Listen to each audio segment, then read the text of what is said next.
Let's jump right in. Welcome back to The Explainer. If you've been tracking with us, you know we've dismantled a ton of deceptive strategies so far.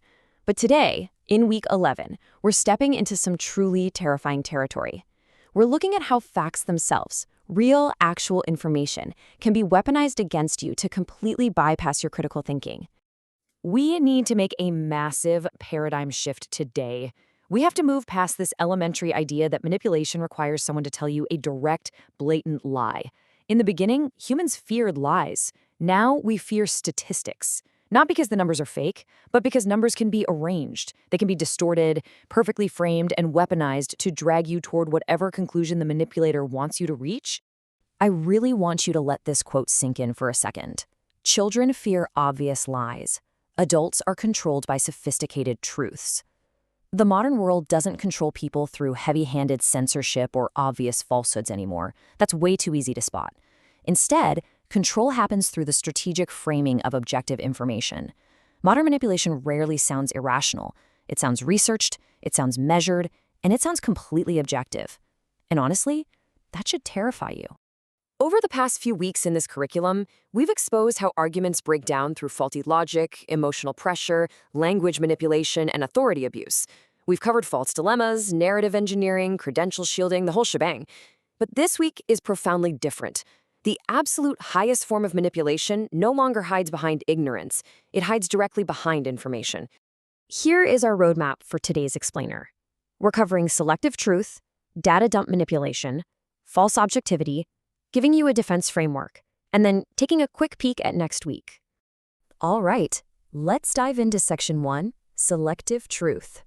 This one is arguably the most sophisticated tactic out there, mainly because fact-checkers completely miss it. Why? Because the distortion happens entirely through omission. Picture this. You're sitting in a company all-hands meeting, and leadership proudly announces, hey, our productivity increased by 40% this quarter. Now, that number, it's technically true, but it is only a fraction of the story. Yeah, they present the true statistic, a 40% jump. But look at the reality they completely left out. They somehow forgot to mention that employees are working massive amounts of unpaid overtime, that burnout has skyrocketed, staff turnover literally doubled, and quality standards were quietly lowered across the board. The number they gave you is real, but your interpretation of it is being heavily manipulated through strategic silence. Politicians absolutely love this tactic. They'll drop a bold claim like, crime increased 20%. Factually, it might be perfectly accurate, but what's missing? Which specific crimes are we talking about here? In what specific neighborhoods? Did the overall population of the city change during that same time frame? Listen, a true number completely stripped of its context manufactures fear far more effectively than a fake number ever could. And the medical field? Oh man, this illustrates it brilliantly. A pharmaceutical company claims their new treatment reduced risk by 50%. That sounds literally life-changing, right? But if the previous risk of getting the disease was merely 2% and the new risk dropped to 1%, well, dropping from 2 to 1 is technically a massive 50% relative reduction. But in reality, it's only a tiny 1% absolute reduction. Both statements are true, but one is emotionally engineered to sound like a miracle. So the big takeaway here is that selective truth weaponizes facts by hiding critical context. Manipulators do not need to invent facts. They just need to manage your attention. If they can get you totally fixated on that 50% relative reduction, you are never going to ask about the 1% absolute reduction. Whoever controls the context completely controls your perception. Let's move on to Section 2, Data Dump Manipulation. This is where complexity itself becomes the weapon. It's designed to force your psychological surrender. When people get overwhelmed, they just stop analyzing and give up. The health and fitness industry is notorious for this. A brand will claim their new powder works because it improves mitochondrial adaptation, cortisol stabilization, neurochemical regulation, and on and on. It's deeply scientific vocabulary designed to create an artificial authority. It's basically emotional theater wearing a lab coat. And honestly, the average listener just taps out and submits to the sheer weight of the jargon. We've all seen that person in the comments section too. They'll throw out a line like, well, you clearly haven't read the 17 studies, 4 books, economic reports, and the 300-page document proving my point. Corporations do the exact same thing with those endless 90-page transparency reports full of dense legal speak. The immense quantity of information starts impersonating the quality of reasoning. Now, unlike the rapid-fire gish gallop we learned about earlier in the course, which is all about speed, the goal here is pure intimidation. They want to make accountability impossible by burying you in charts and data. But you have to remember, complexity is not proof. Sometimes confusion itself is the strategy. It's just protective camouflage. Okay, section 3, false objectivity. This is maybe the most dangerous tactic we're covering today. Why? Because manipulation is incredibly hard to spot when it appears emotionally detached. It's the act of pretending to be completely neutral while secretly controlling the framing. Think about news anchors. They look dead into the camera and ask, why are experts hiding this information? They always claim they're just asking questions, right? But look at the wording. That question quietly smuggles in an assumption of guilt before a single piece of evidence is even presented. Social media commentators pull this all the time. They love to say they aren't taking sides, that they're just presenting the facts. But guys, true neutrality is an illusion.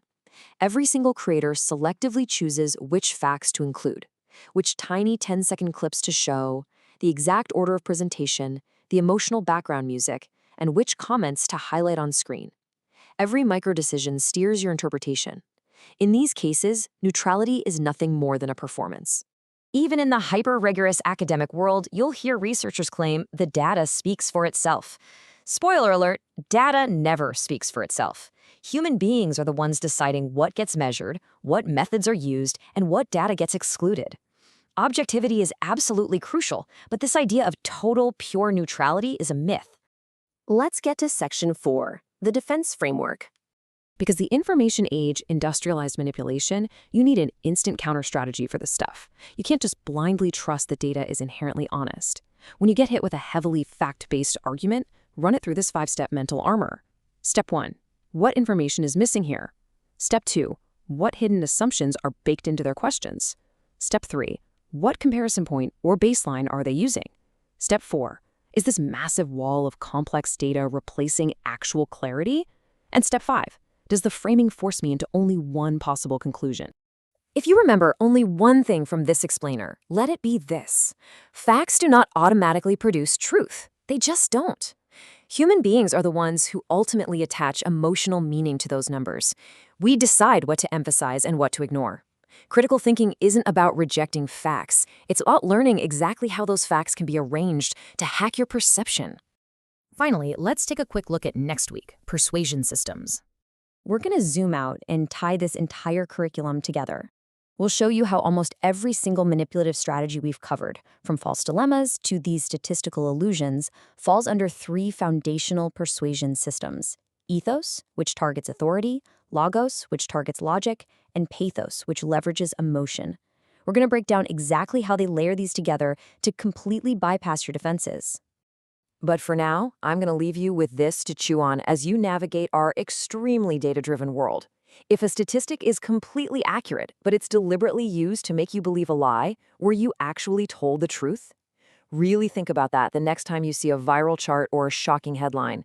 Stay curious, stay vigilant, and I'll catch you in the next explainer.